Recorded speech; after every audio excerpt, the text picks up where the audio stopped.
Karibuni,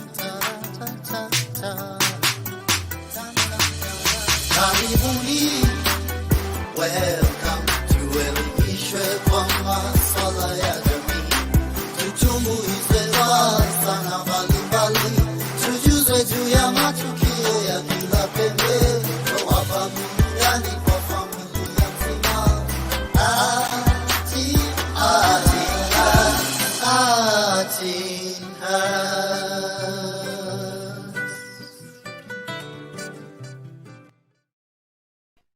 Very good evening. My name is Likuyani Eli, coming to you live from Europe's capital, right here in Belgium. And of course, I'm told Eshuchi Lumumba is on the other end of the world, Nairobi, Kenya, ready to come in style. Eshuchi Lumumba.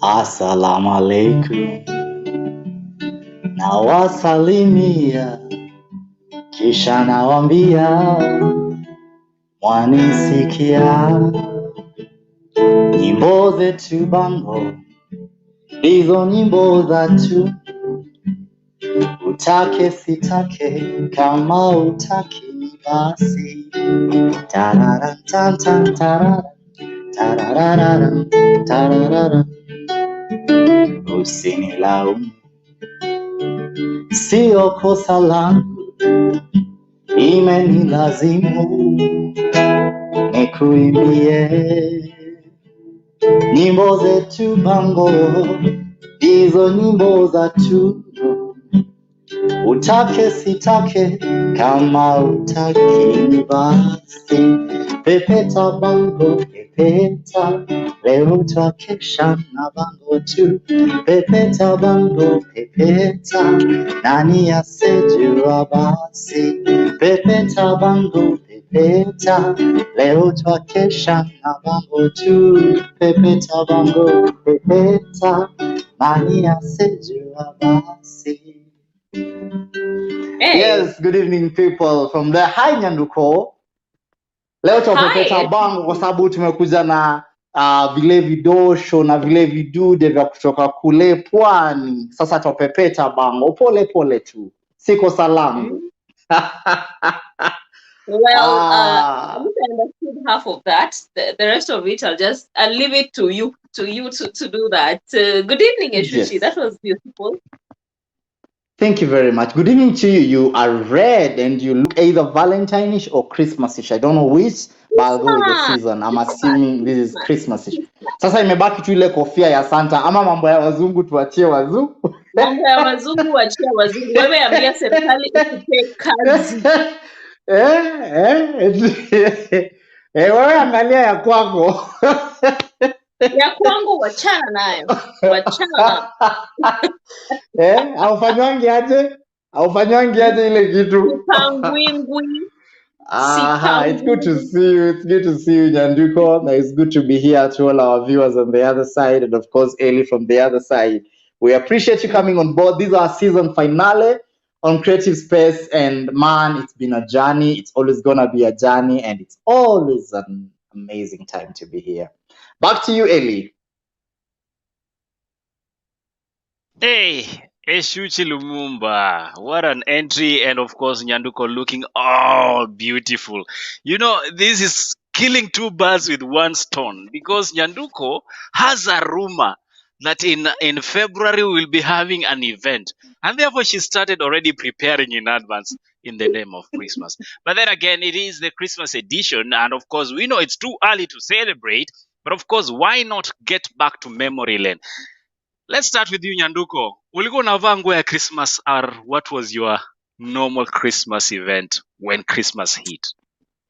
Nguo ya Christmas. You're just taking me back to Nguo ya Christmas. Nguo ya Christmas was an occasion in our homestead, because there was a specific day ya kuenda shopping ya Nguo ya Christmas for everyone. So like you go, you get what you want, and you come back home na nguo yako ya Christmas. But there is one Christmas, so I did not get a clothes. So there is one Christmas, I'll tell you about it.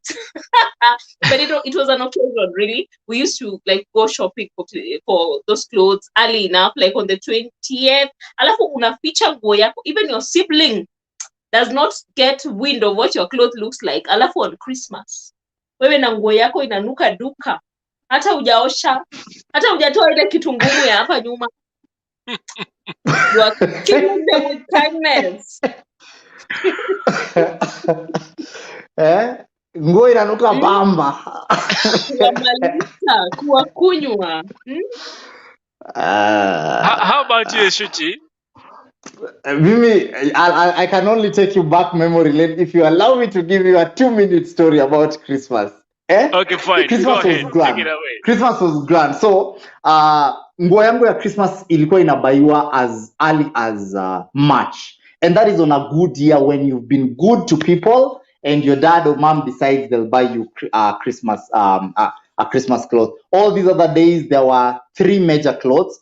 Kulikuwa na ile kinyasa ya kuchunga ng'ombe ya kawaida imeraruka huku, unaenda nayo malishoni, mnachunga ng'ombe, mnarudi nayo. Then there was a slightly presentable other cloth. You unavaa maybe kama wageni wako around, ama your mom just wants to feel like you're looking good. Then kulikuwa sasa na Sunday best. Sunday best ilikuwa nguo ya previous Christmas, sasa imeisha out of Christmas, imeshukishwa cheo kidogo, imekuwa Sunday best. And then sasa kulikuwa na nguo ya Christmas yenye haijatolewa, it's not been unwrapped, it's still somewhere. So one day in the month of August we went grazing cows, and then we went mbali, tulikuwa tunakuita kumasaini, kulikuwa kwa Wamasai kule grazing cows looking for pasture. And then I got bit by a poisonous spider.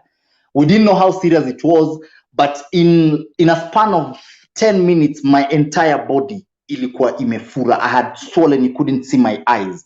And so because we were with my cousins, they didn't know what to do. So they decided, you know what, we have to go back home. But how far was home? Probably we're talking about 5 kilometers of going home with a herd of cattle. But yes, we did that to Kafika nyumbani. By the time I got home, I think it was life and death. I was being told I was battling between consciousness. So I went, and then I found an aunt of mine, and what she did is she prepared some quick warm bath for me, akaweka Dettol ndani, nikaingia ndani, or whatever it is. She had some bit of information around it, and so I got to rest. After 30 minutes, I woke up, I was feeling better. Now, this is the fun bit of the story. Now, get off the sad face. Now, my mom comes to me, and she's like, oh, Baba, you know, my mom used to call me Baba. My mom is like, hey, Baba, aki ungekufa leo, na nguo ya Christmas tumeweka. Akaenda akatoa nguo ya Christmas, akanivalisha. Akaniambia, Baba, vai nguo, hizi ni mambo mali ya dunia, ungekufa uachane nayo. Then she went ahead. I was wondering what was happening to my mom on this day. She went ahead and caught a chicken. Na akachinja bana. I don't know why she was so sentimental around this. And then, you know, I saw your light flashing on my eyes. That again is not really the fun bit of the story. Nilivaa nguo yangu ya Christmas vizuri, nikakula kuku vizuri. But the tormenting that I lived with thereafter. Hii kuku nilikuwa nakumbushwa daily. Unakosa kidogo unaambiwa, na ulifanya mpaka nikachinja kuku yangu, nikakuvalisha nguo. Kuku yangu hata ningeweka tu kuku yangu saizi ingekuwa inanitagia mayai. But anyway, Christmas was a big deal. I think Christmas was such a big deal to me growing up, to the point when adults who didn't measure up with it, and when some things about Christmas were taken away from the equation, it stopped losing meaning. For example, I don't know how to do Christmas when family is not involved. So if I'm not in the village with family, then Christmas has no meaning. And then lately, now that in fact this year I've really been thinking, what am I going to do? Because Christmas to me has always been me. My mom has always been somewhere there. I tell her tales like this and we laugh out loud. But then now she's not there, and I don't know what I'm going to do with Christmas. But Christmas has been a special thing in my heart, and I can tell you a million other stories like those. But for today, let's settle on that. Yes. Ellie, what's your Christmas like? You know, Christmas for us was fun, because why was it fun? As you say, there was that Christmas clothing that we had as a special suit you have only to wear on Christmas Day. And I remember this one moment that we had overgrown our clothes. So the old man being nice, and you started breaking your voice, and you're looking mannish, if that's a word in English. Of course, the shoot will correct me later on. Then we received a package. Mzee amewapatia hiyo. That is the first time I wore a suit, oversized. Ilikuanga like 3 years to come. Kola imeanguka mpaka huku, kola ingine mpaka huku. Exactly. Alafu uko chini kiatu ni hivi. Alafu huku ni fupi but iko na maslits kama 3. Pleats. Yes. Yes. That was my first ever best Christmas, because I got to wear a suit, and I remember wearing that suit every single Sunday thereafter. The worst part is, I thought now that I had got some privilege, I can go ahead and try to cheat my dad out of it. So what I will do, it's actually go to his wardrobe when he's not around and take on a trouser that looks like will be fitting me. And then when I meet him, accidentally I will say, but sulinipatia hii. You start rehearsing ownership of that trouser early enough. So of all the Christmas things that ever happened, I can tell you that ownership of my first suit that was oversized, as well described by Deshuchi, that was the best moment ever. But adulting is a scam. Now, talking about adulting, Ata, let me just take it from there, because I honestly feel like growing up, and especially as a woman, Christmas changed for us. Let me talk about me. Christmas changed for me. Christmas was fun when ulikuwa unakaa tu unangoja mandazi, unakaa tu unangoja chapati, But now it changed when it got to a point where ni wewe unapika hiyo mandazi, when everyone else is showering and getting ready and, buying their very nice dresses. Wewe uko jikoni umetwangwa na moshi na joto, umepika hapo karibu the whole day. Alafu there is wageni wanakuja wakienda. Alafu ukipata you are like the older daughter, hauna siblings, wanakaribia hapa katikati, utatoa moshi literally. So Christmas was fun when, when tunakaa tunangoja the food, when you're receiving the gifts, when I still believed in Santa, because I did. Christmas was fun, back then. Alafu sasa we go to a point where wewe ndio unaulizwa chapati zimeiva, chapati ziko ready, tunakula chapati na nini leo, na haujapika chapati. So it's not easy being an adult and still trying to enjoy Christmas. It's hard, yo. Eshuchi, have you cooked for people during Christmas? I tell you people on these shows all the time something that I think you don't believe. I grew up with 2 parents and I was the firstborn, and none of those parents wanted to hear that I'm trying to align myself with gender in terms of roles. Mother akitaka uko jikoni ukimsupplyia hiyo unga ni wewe utakuwa huko. Alafu Christmas was a busy time for me. Unajua unapika huku, buda anataka Christmas we had to take the cows mapema asubuhi niende nichunge ng'ombe zishibe. Unajua by around 10-11 zimeshiba, sasa unazifunga. We call it tethering sasa. Now you tether the cows and then now they can chew nicely, because now you want this day off. And it's the only day I would be allowed to go out. You can walk around. Curfew bado ni 6 p.m. uko umerudi kwa nyumba. But that outside you go, you meet friends, you find ladies nicely dressed. And then of course there was church before going that out. There is a memory verse that I recited all my diligent years of life. Yesu alipozaliwa katika Bethlehem ya Uyahudi, zamani za mfalme Herode. Tazama mamajuzi wa mashariki walifika Yerusalemu wakisema, yuko wapi yeye aliyezaliwa katika Bethlehem ya Uyahudi? Kwa maana tuliona nyota yake mashariki, nasi tumekuja kumsujudia. Wow. Christmas in, Christmas out. So my Christmas was so routine. It was so traditioned in such a way that you almost oversaw the day. And I feel Nyanduko when she talks about cooking, because we needed unlimited supply of chapati and mandazi. These things would never run out, otherwise it's not Christmas. Chapati and mandazi, yani unlimited. Unaenda tu jikoni, unachukua moja, unakulanga ukitembea ziara zako unarudi, you take man, I'm surprised you thought about Santa. Sisi hatukuwa na mambo ya Santa. Sisi tulikuwa tu tunajua watu watatu during Christmas. Mama juzi wa mashariki. The wise men. Alafu na Pilato. Pilato alikuwa pia a very important name during Christmas. Unajua tu Pilato, mamajuzi wa mashariki and the manger, ilikuwa inaitwanga Yesu alizaliwa katika hori la Hori ng'ombe. la Oh my ng'ombe. God. But well, good old times. You know, it reminds me at one time, and I know, and Shuchi and Nyanduko always crucify me for my lack there of taste in singing or in musical lyrics. But I remember there's one song we used to do in high school just to celebrate that. Mane mane atana dhahabu na uvumba tupeleke, Mwokozi kakuja kwetu tupeleke zetu tuzo. Mane mane na dhahabu na uvumba tupeleke. Hebu niambie KSDA. I've always asked I've a never question. heard that Before song. Nyanduko I've comes in. never heard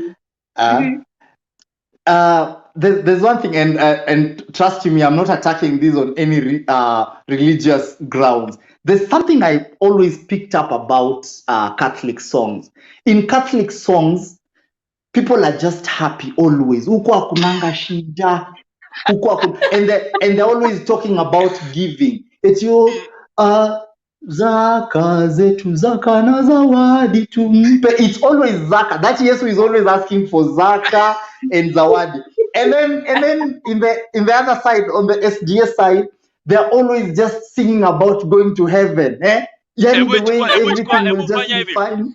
Let's make a complete suit instead of gazing around. Hebu chukua hizo cheza KSDA. Tupe tukatune kanaweza tuweka. SJ na kuchezea tu saa hizi. Dunia ndugu sio kwetu, tuwasafiri wapitaji, japo mateso yatusonga, tujipe moyo tutashinda.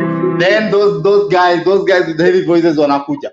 Hallelujah. Mateso yatakoma, Mwokozi arudipo. Yes, all through. Aya, Catholics wakikuja wanakujanga hivi. Mtakatifu, mtakatifu, mtakatifu, Bwana Mungu wa majeshi, mbingu na dunia zimejaa utukufu wake. Hosana. Yani, oh my God. Anyway.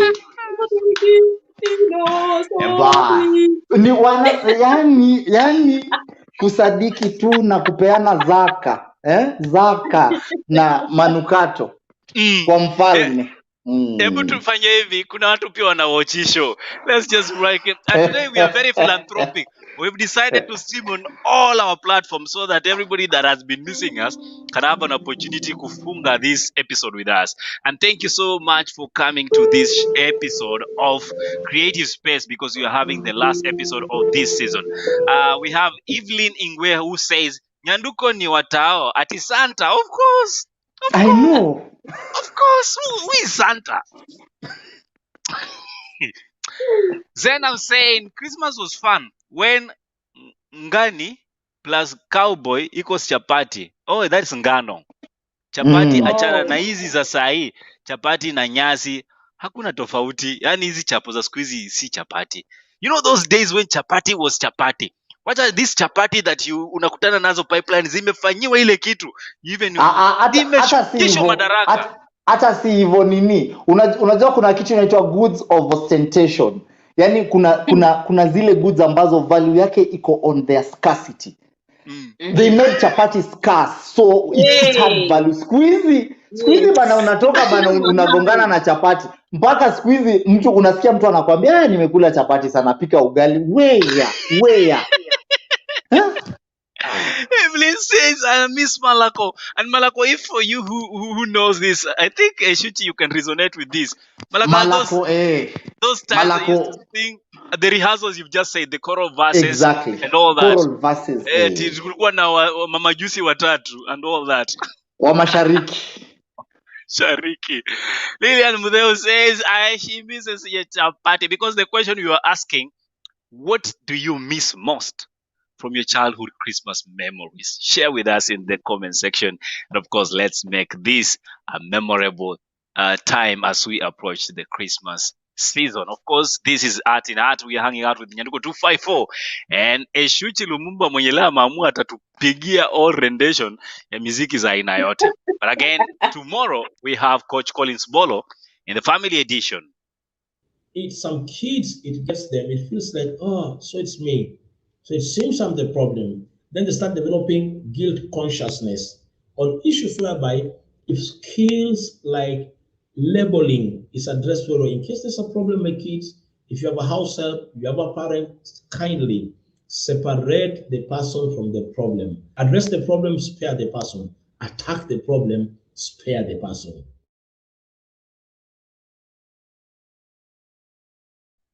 Yeah, Maze, that's the family edition. Yes, go ahead, Nyanduko. Wacha nikwambie, Bolo has said separate the person from the problem.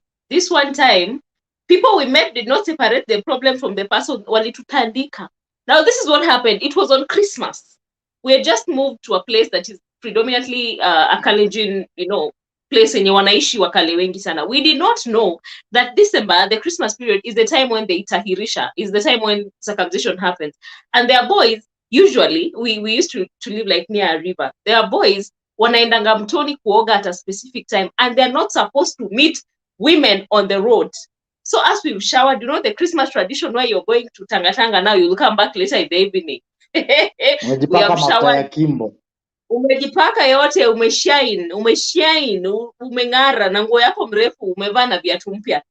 And then we meet this young men. Tulikutana mahali you cannot go back, yani they were just coming hivi na tumepatana hapa, wametupata. My friend, people were beaten. I'm not going to say I was beaten, but people were beaten properly and told, mukiona tunapita siku ingine. And those boys wanakonga wamepakwa chalk ama sijui some white thing, and then wamevaa ngozi, and they have viboko, serious viboko. Yani we were beaten on Christmas Day. We just went back home. And it was not funny. It was not even funny at tumechapwa na mataru. Wanaitwanga mataru. Wakale wenye wako hapa, mataru wenu walituchapa on Christmas. Someone, Eli? Yeah, that is Peter Kimboi says, what he misses most from his childhood Christmas memories are wearing some clothes from head to toe. Kama siblings. Yani munapiga pamba wote, the whole family. Mimi nakwambia kuna mwingine ameandika hapo new clothes na sandak. Amehit home. Ulikuwa unanunuliwa, lakini sijui wazazi walikuwa na reason aje nguo mpya. Anaweza kukununulia look yenye si complete. Upate Christmas ingine amekununulia tu kiatu ingine kali, lakini huna nguo ya kuvaa na hiyo kiatu. Ama siku ingine ameamua tu leo atakununulia shati. Sasa unaenda kubambanya trouser ya kuvaa na hiyo shati. You look so off cause shati ni mpya, lakini trouser imekula chumvi, alafu chini hata unaweza pata siku moja ni slippers. Slippers umesugua slippers ya umoja ya red. Unatembea nayo unakanyaga tu hivi vumbi isifanye nini isi. Yani unakanyaga kama paka.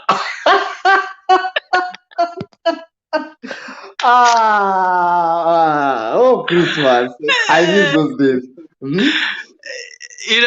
Okay, and we have Abdi who says hapa anatuambia yeye ana miss hot cake. Hey, I'm telling you, some people came from strange families. Hot cake. It's all right. Hot cake is valid. Kulikuwa hot cake si keki moto. Kulikuwa na kamandazi ni kama a variation ya KDF ya kitambo. Ilikuwa inapikwa si queen cake. Queen cake ni ya kina Nyanduko. Hiyo ilikuwa inapikwa it's square. Inachomwa tu kwa mafuta, but kuna venye ilikuwa different from the usual mandazi. Ilikuwa crunchy in a way. Ilikuwa crunchy, nicely crunchy. So tulikuwa tunai round off to the nearest exotic product. Tulikuwa tunaita hot cake. That cake ilikuwa ya Christmas. I agree with her. Okay. Let's see. Let me take one more here, please. Siku hizi Christmas na Jamhuri Day hakuna tofauti.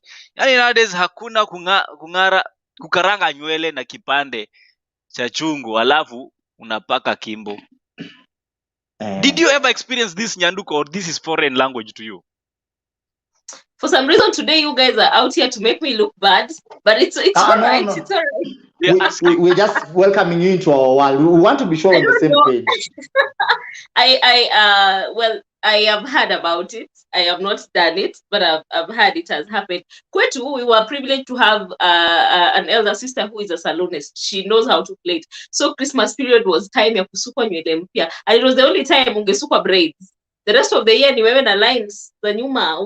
Christmas was the only time unasukwa braid na unaikewa beads colored. Okay, so that was Christmas for me. It was not. Sasa unaona Nyanduko alikuwa anasukwa nywele. My sister alikuwa ananyolewa nywele. Mimi na yeye hakukuanga tofauti.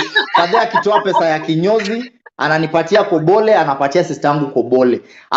Ananiambia nipeleke dadangu kwa kinyozi. Na mimi na sister yangu tulikuwa kondoo na mbwa. We cannot walk together. I tell her, my friend, nikupate huko umalize shughuli yako urudi home, mimi ninaenda.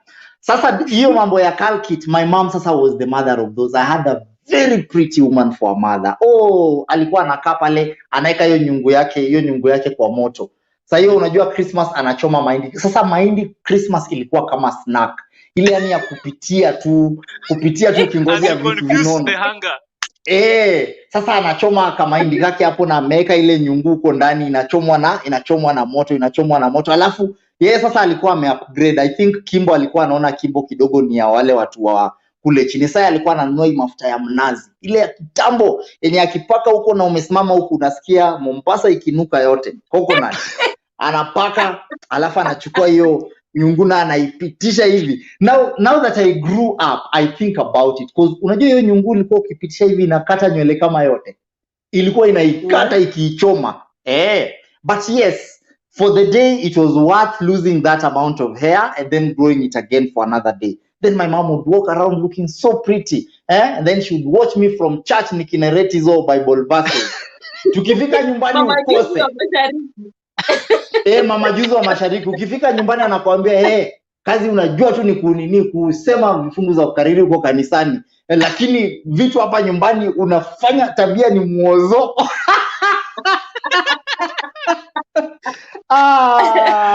My mother. Okay. Yes. Okay. Evelyn seems to be really in at place when we're talking about the Christmas celebrations and the period, and she's saying, alichomwa kichwa na hot comb. Christmas manenos. Wacha na watoto wa Matiangi. I don't know. Hot comb is very traditional too, and very ancient, and it is actually one of those equipment that was used for beautifying hair from ages during the time of slavery. And I'm sure Nyanduko anajua hot comb pia. No. Sasa umekuja sana. I actually know about the hot. Nilikuwa nataka kuja into the discussion. Ilikuwa inatumika salon actually. It was hata ikuwa nyumbani peke yake. Before they got these blow dryers that they use right now, in salon walikuwa wanatumia the hot comb. Sisi tulikuwa na yetu nyumbani. I've told you my sister knows how to do hair. So tulikuwa na yetu. And then the handle ilikuwa, I think ilitoka. So alichukua maize cob aka fix hapo kama handle. That was a default research factory. Default. We had it. No, I think hii topic ya leo tungesema traditional Christmas versus modern Christmas. Alafu Nyanduko akuje in her regalia to represent the modern Christmas. Alafu mimi hata huyu Eli naona hii traditional hayuko huko sana. Kama alinunuliwa suti. I was gifted from my father's old stock. And you know, this was a graduation ceremony. Once you start sharing clothes with your dad, that's a graduation, bro. Umekuja kuwa mwanaume. Mimi buda aliainipatia kiatu yake number 8. Sasa hiyo nilikuwa bado navaa number 6. Na hii kiatu unafunga laces paka iingie kwa nini kwa mguu kushike. Sasa imekushika hapa juu kwa ankle nicely, lakini huku chini mguu inafanya tu kwa kiatu hivi. Then now you see now when you walk around with such a shoe, it generates a shape that is so funny. Because now the shoe is not being used appropriately. Ukimwomba kiatu anakuuliza na si juzi nimekupatia kiatu mpya, kiatu changu hata sija. Unajua my dad speaks fluent Swahili. Juzi nimekupa hapa kiatu changu hata sijakivaa muda. Kiatu kigani unataka kiatu gani Vicky? You know my dad calls me Vicky. Oh my Okay, all god, right. oh my god, oh my god. Sarah All right. John just says, borrowing pan ya chapo kwa kijiji was one thing I remember. Pan kupangiwa laini ati mama fulani ndio next. Na ukirudisha pan unarudisha na chapati. Ukirudisha pan Exactly. bila chapati hapo sasa unachoma.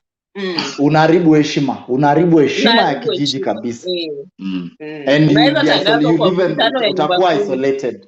Unaweza kuwa excommunicated. Uwekwe on alert. Kwambie that's a no go zone. Upatiwi pan. Utapika chapati na sufuria. Zinachomeka zote.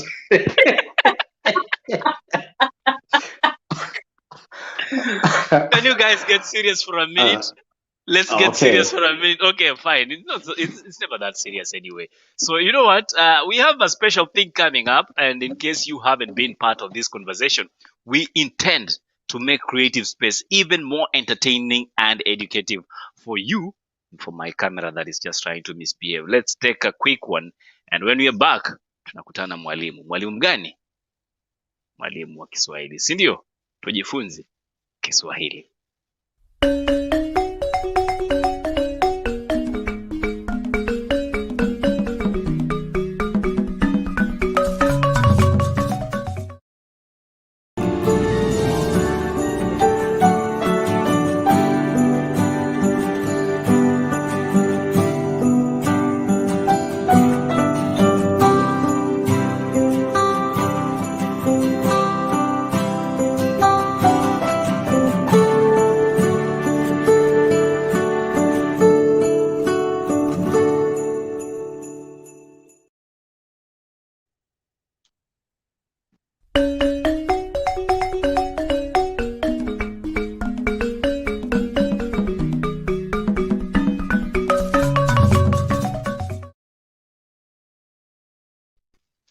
Okay, karibu katika kitengo kingine cha kipindi hichi tunachokiita Tujifunze Kiswahili na mwalimu Eshuchi Lumumba. Karibu mwalimu, na hii leo watufunza nini?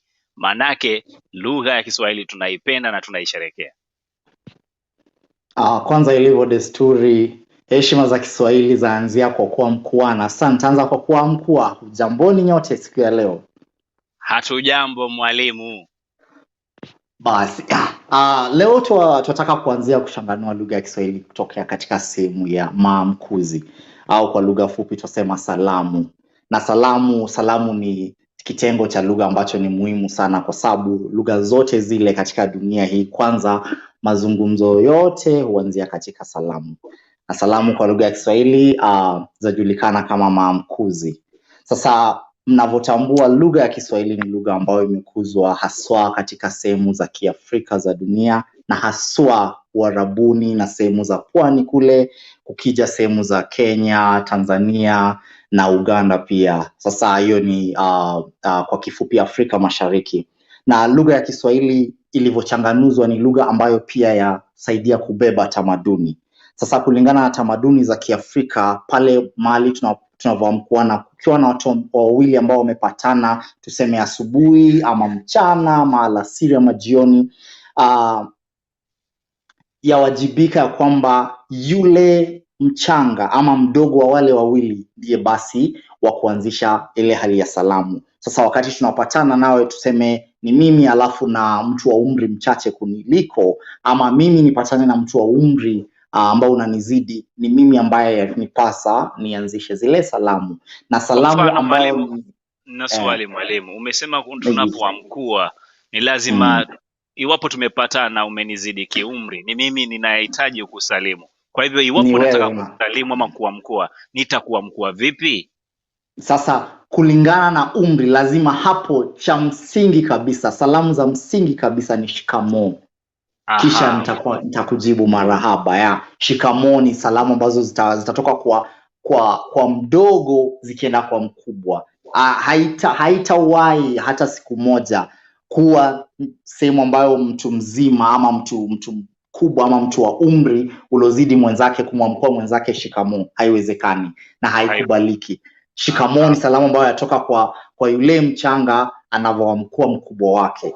So shikamoo ni ile salamu ambayo tunaweza sema conventional katika lugha ya Kiingereza, conventional ama standard kwa mkuza. Lakini kuna vile vitengo vingine ambavyo utapata pale mmepatana watu wawili, nyote mko katika umri mmoja, ama nyinyi watu wawili mwafanya kazi pale pamoja, salamu zitakuwa zile za kawaida. Hapo ndipo utakapomwamkua mwenzako hujambo, alafu atakujibu si jambo. Wakiwa wengi kama kawaida tutawaamkua katika wingi, hamjambo, kisha watajibu hatujambo mkiwa wengi. Ukiwa mmoja watakujibu bado hatujambo.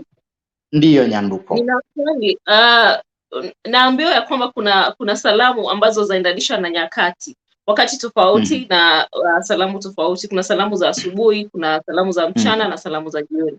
Je, wazijua ama?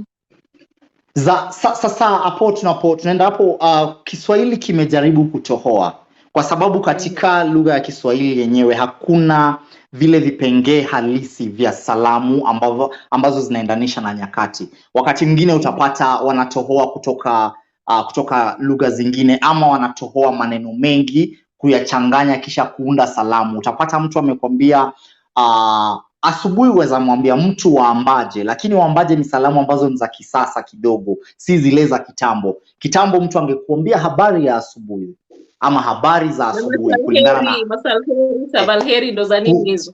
Kuna masalheri, sabalheri, lakini wakati unamwamkua mtu masalheri ndio itasemwa ni salamu za pale alfajiri. Unapokutana na mtu asubuhi, masalheri, alafu yeye atakujibu sabalheri.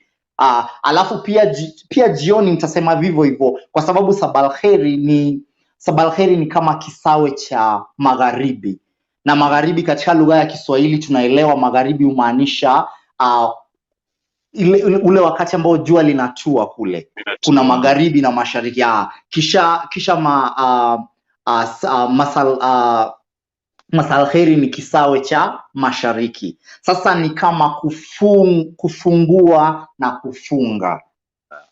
Lakini waweza tumia hizi salamu wakati wowote ipasavyo, kulingana, inaweza kuwa mchana, inaweza kuwa alasiri, inaweza kuwa jioni pia. Sawa mwalimu, ningependa tutumie mifano katika sentensi tunapoamkuana. Kwa sasa tutaigiza kwamba Nyanduko amenizidi kwa umri, hivyo basi ningependa nimsalimu ili aweze kunijibu. Shikamoo Nyanduko, umeshindaje? Marahaba mwanangu, nimeshinda vema. Wewe je? Mama, sina neno, nimefurahi kuona siku ya leo. Basi sasa matumizi yenu yako sawa, lakini nitamkosoa Eli kidogo. Wakati unamwamkua mtu ambaye amekuzidi umri, hauwezi kumtaja kwa jina lake.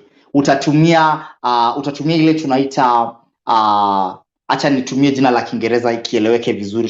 Tunaita title. Utamwangalia umri, useme huyu ni shangazi, ama huyu ni mama, ama huyu ni babu. Utasema shikamoo babu, bibi, babu, baba. Huwezi sema shikamoo Nyanduko.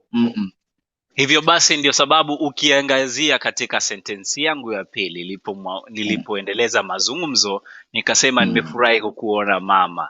Hivyo tumeweza kuona kuna kosa kwamba unapomwamkua mtu aliyekushinda kwa umri, ni vyema mwalimu kutueleza kwamba ni sharti umwamkue na jina la kumpa heshima. Usimtaje kwa jina lake, kwamba pale unakosa heshima. Naam. Hilo ndilo funzo nimejifunza kwa siku ya leo. Je, wewe Nyanduko umejifunza nini? Nimejifunza ya kwamba waweza ukatumia masalheri na sabalheri wakati wowote ule kulingana na matumizi yako. Bora yawe sawa na yasigongane na the rest of the day. Maana yangu imeishia hapo. Uko sawa hivyo. Kitu kimoja kuendanisha na lugha ya Kiswahili ni kama mambo mengine yote hapa tunayozungumzia, inaweza kuwa kama lugha nyingine. Wakati unapozidi kukiongea mara kwa mara, ndipo uwezo wako wa kukiongea kwa wepesi pia unapata kunawiri. Sasa naweza waigizeni tu unapojaribu mara kwa mara, jaribu huo unajikaza kusema neno moja mbili tatu kwa lugha ya Kiswahili sanifu ili uweze kunawiri katika ukozi wa lugha yenyewe hiyo. Naam, nashukuru sana mwalimu Eshuchi. Ninamuona Zena hapa kidogo kanikosoa, lakini huenda hakuelewa muktadha upi tuliotumia. Tulitumia muktadha kwamba Nyanduko amenishinda kiumri, hivyo basi mimi pale ndiye mchanga katika yale mazungumzo, ndiposa nikamwambia mama. Sawa sawa, hiyo ilikuwa tu mifano ya kuigiza katika kipindi chetu. Hadi wakati mwingine, asante sana mwalimu Lumumba kutuletea kipindi hiki. Hebu tutukue kidogo tuweze kumeza kopo la maji, kisha tutarejea katika lugha iliyozoea. Asante sana.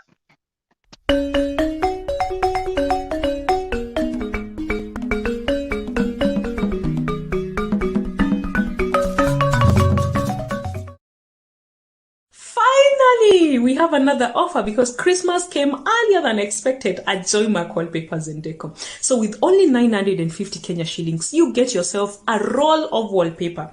Different designs, different colors, different textures. And guess what? The best quality in town. You don't want to miss on that. Get your roll today and get your space looking and feeling even more beautiful.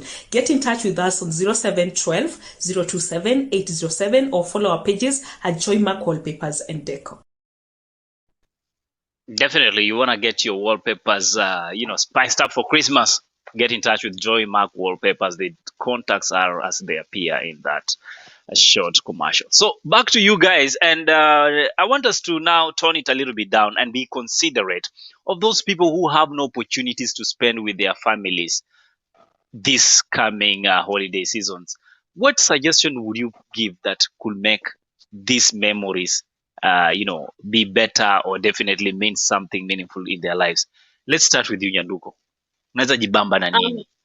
I have had a scenario where I was not able to celebrate Christmas with family for one reason or another, and me and a couple of friends decided to do Christmas differently. We decided to go visit a children's home, and celebrate with them. So we called earlier and made arrangements and made preparations for food to be delivered there, for it to be prepared in advance. And we had an amazing Christmas. So if you're away from family and you're not able to, join them during Christmas, you can join other people who are also not able to, go home for Christmas and have a good time together. So you just make a lonely club and pair up. Well, if you lonely is relative. A bit like that. Why is it relative, sir? I just know that there are people who think that their way of having fun is the conventional way of having fun. For example, you'll not find me traveling on Christmas to, say, Mombasa. You go to Mombasa and the whole world is in Mombasa. You go to a beach and you cannot put your foot down. And how you want to explain that to be fun to me, I never understand. For me, I think since the year, it's just last year that I decided, you know what? I'm going to be clearing up my Christmases, because as a musician and a live performer, Christmas is usually quite a peak season for us and for music and entertainment and the industry at large. And I noticed that since the year 2012, since last year, which was 2020, at no given point did I ever have a Christmas where I was not either performing or playing for people. And so I noticed I always spent my Christmas making other people's Christmas and not myself. And it's up until last year that I decided, you know what, this is going to stop. And like Ellie is asking, if people are unable to be with family for a reason or the other, Nyanduko's suggestion is actually solid. Well, perhaps getting an opportunity to go to a children's home might not be feasible for everybody else, but what I could advise is, get that friend. There's always that one other friend who's also in the same situation as you. Hang out, decide, what, we're going to do a cook date today, or we're going to do a walk sometime in the morning, and then later on hang out, get some boozy, relax, play a few board games, exchange what life is about. Remember, I tell people, it's Jesus' birthday, not your birthday. Go easy on alcohol and food. Go easy on those things.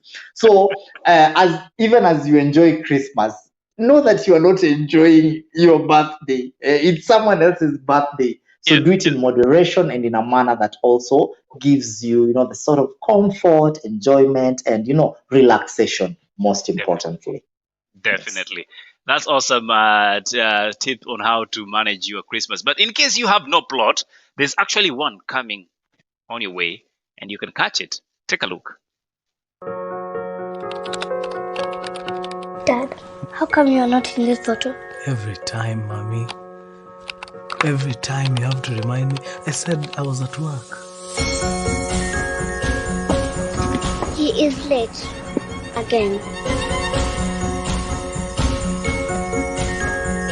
You are tired. I need to finish this, Judy. And what happens if you don't? I need to be with Neema in the next 1 hour. Look at the brighter side. A huge bonus to follow. Promise you'll make it on time tomorrow. I promise. If there's anybody who can get this job done, it's you.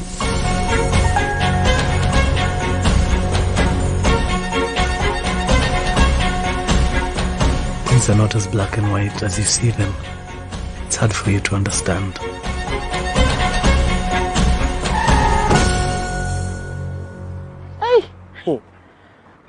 Chelewa tu utapata mwana si wako.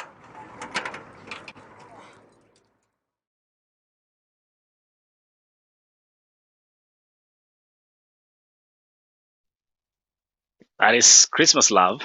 Umeona mwenyewe mkurugenzi among others and faces that you guys are familiar with. There's one thing about that story though. It's presents over presents. Eshuchi. Chelewa utapata mwana si wako.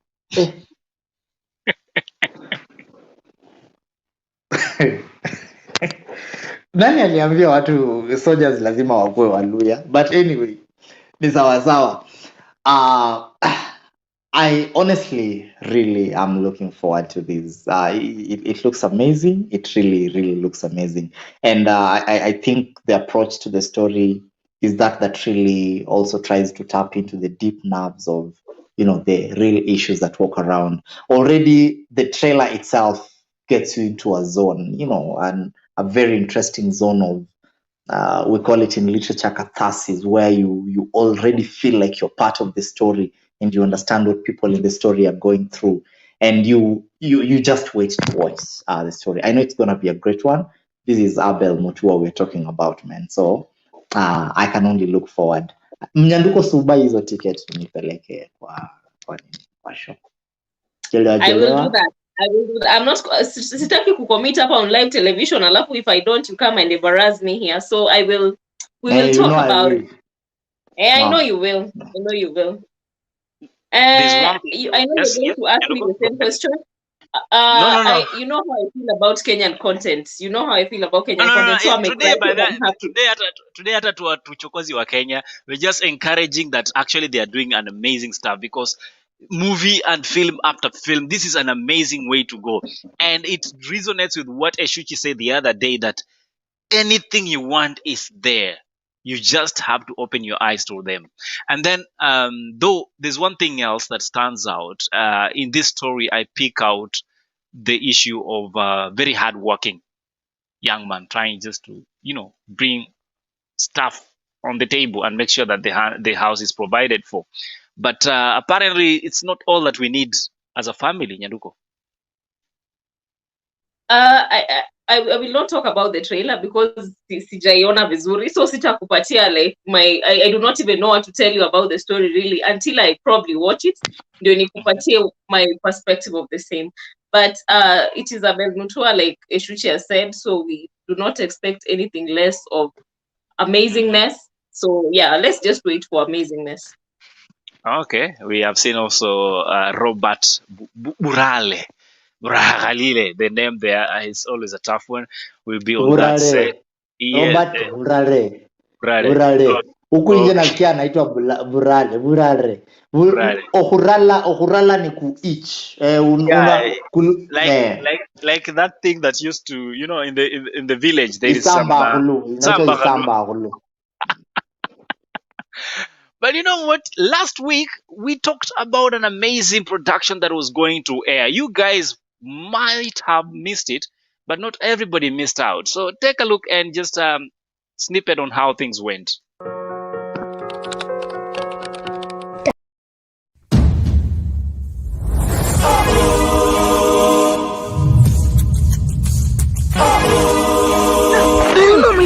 Duru za kuaminika za tuarifu kwamba The Kibiriti Gang wamejirudisha uwanjani. Kurusa godo wako kupata ni kuitana mgeitana. Rule number 3. Tukipita na msee, tunamfinya kwanza, alafu tunawahi do. Finya do. Mara ya pili jo. Zaini kurab shoulders na magangsters mabazu. Crime law, mafia, deep state mse. Allah, nini ni kulala mnalala mkiwa duty? With a different flow, ni ushuhuda wangu, hebu sikiza. Na siku za rudi, ni kukuruka kara.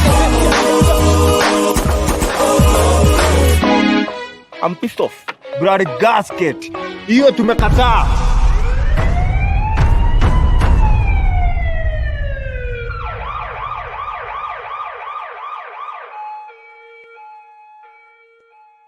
And don't forget to subscribe. Yeah, don't forget to subscribe. That's how the screening went for those that missed out. And those images are courtesy of JJ, the director of that production. Nyanduko, mipango na michoro ziko. Shida tu ni wewe. Disemba unatupangaje ama upangangwi? Mimi sipangwingwi at all. So I will not even tell you what I have a Christmas plan. I don't. But Christmas will come with a plan on its own. Itakuja na mpango, ninajua it will tokea somewhere. I never like really plan for Christmas apart from the cooking, the normal cooking and whatnot. Other than that, sherehe itajipanga. Now that sherehe is allowed, we will chapa sherehe properly. It is the one time we're allowed. Okay. Shuchi, what is the plan moving forward? Christmas, are we planning for anything new here on Heart in Heart on what's forthcoming? My Christmas is actually usually very lulled periods. I'm not big on crowds. I'm not a very big person. Hey, 20. Yeah, so I try to, if there's family, I try to unite back with family, relax a bit. It's also our work schedules have also been tight, so it's also a period to relax a bit. But I'm also dropping some music over Christmas. Over December, so probably that's something to look forward to. Kumbusha watu mimi ni msanii ndani ya nyumba Eshuchi Lumumba. Ukienda pale YouTube utapata mambo, do a subscription there, and more is coming on. So my Christmas will be pretty much that. Alafu I'm also going easy on events, so most probably nitakuwa tu hapa na sherehe za chini zile venye Nyanduko tu amesema hatupangwi, maisha ni yako. Zigulike na yangu. But as we come to a close of this season, any specific news you have for our viewers? Because man, wametushikilia hata kama sometimes tunaona ni kama tuna struggle, but they've been there. What I'll say is, first of all, we appreciate, like big time. It's not easy to be here on your screens every other Friday, but what is even harder is you actually making time to have to watch us every other time we're here. And you guys have been so supportive. And occasionally when you want to think twice about this and be like, hey manze, maybe it's a bit tiring, maybe it's a little involving. Yeah. It's the look at your comments, the look at your engagements, the look at your concentration that makes us realize, you know what? Somebody is expectant of us, and now we have to keep pushing.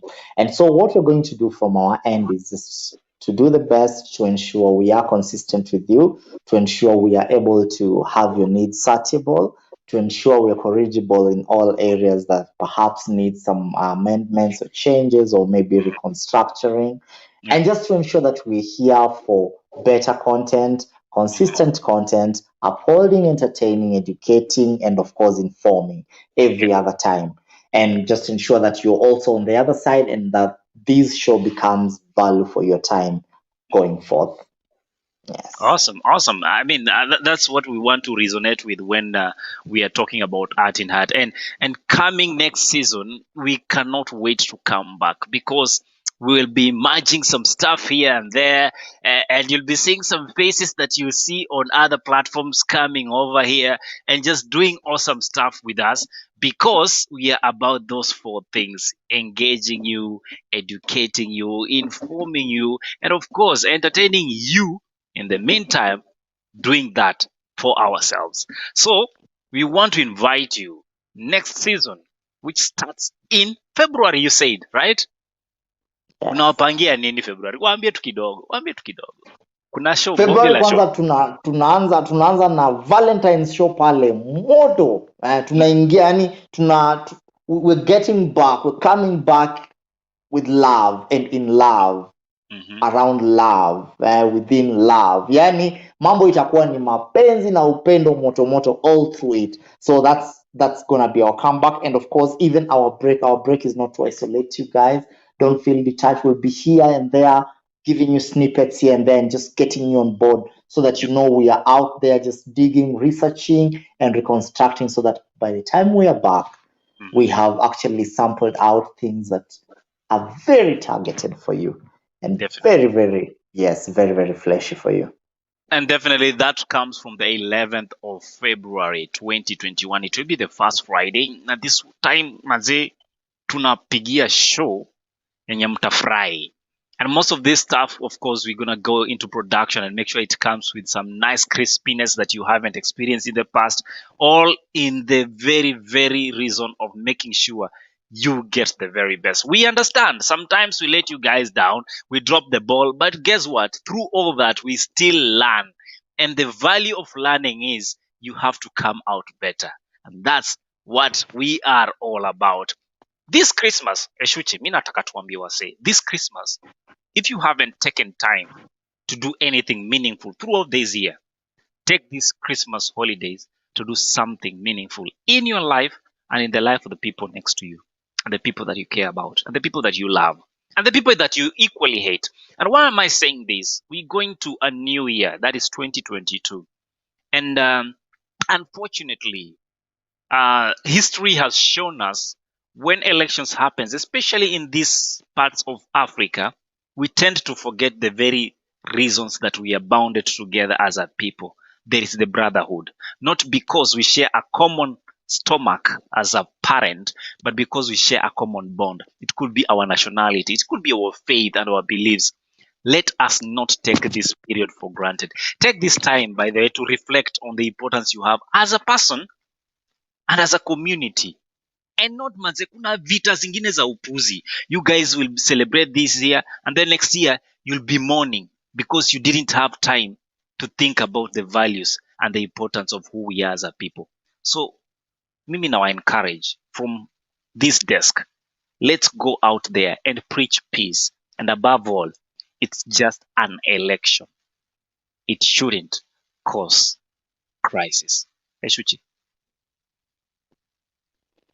On this same election mode, all I would want to say is one, that if we are keen enough to just get tribe out of the equation as a factor, you'd realize the people in your constituency, and by constituency here, I mean the people that you resonate with in terms of ability, in terms of resources, in terms of financial capability, in terms of even sharing the same challenges and problems, would be people from all over. And you'd realize the people that you fight for on the foundation of tribe will not be anywhere within that constituency that you actually align with. And if you get tribe out of the way, you'd realize whenever you are fighting for somebody who is suffering from the same problems as you, someone who's suffering from the same challenges as you will never go wrong with that fight, because that fight will be in honor and that fight will have value. Fight for the same person who does not have proper roads to their place. Fight for that same person who's crying about the food prices. Fight for that same person who's struggling about being able to access medical and educational facilities and, of course, services. And you realize that these fights will align you with the people you actually belong with. Stop fighting for people just because they speak the same tribe as you. Tribe and language is not an inherent gift. It's not in your genetics. It is an acquired gift. And so you can always unlearn it. It has no value into what you are as a human. And when you think about that, you realize the decisions we will make, the decisions we'll be capable of making will actually impact us in better ways than the worst ways. That will be my parting shot on that. Definitely, as we leave tonight, have yourself a great holiday period. Remember to share when you can, and remember that love is what keeps us together. So keep the love, keep the heart beating, and above all, see you in 2022 in the creative space. Have Tomorrow. yourself a merry little Christmas. May the light be glad. Will it all come all the way to the people? Have yourself a merry little Christmas. Merry Christmas, guys, and have yourself happy holidays. Yeah, at Heart and Heart will be right here waiting back for you when you get back. Definitely. See you tomorrow in the family edition.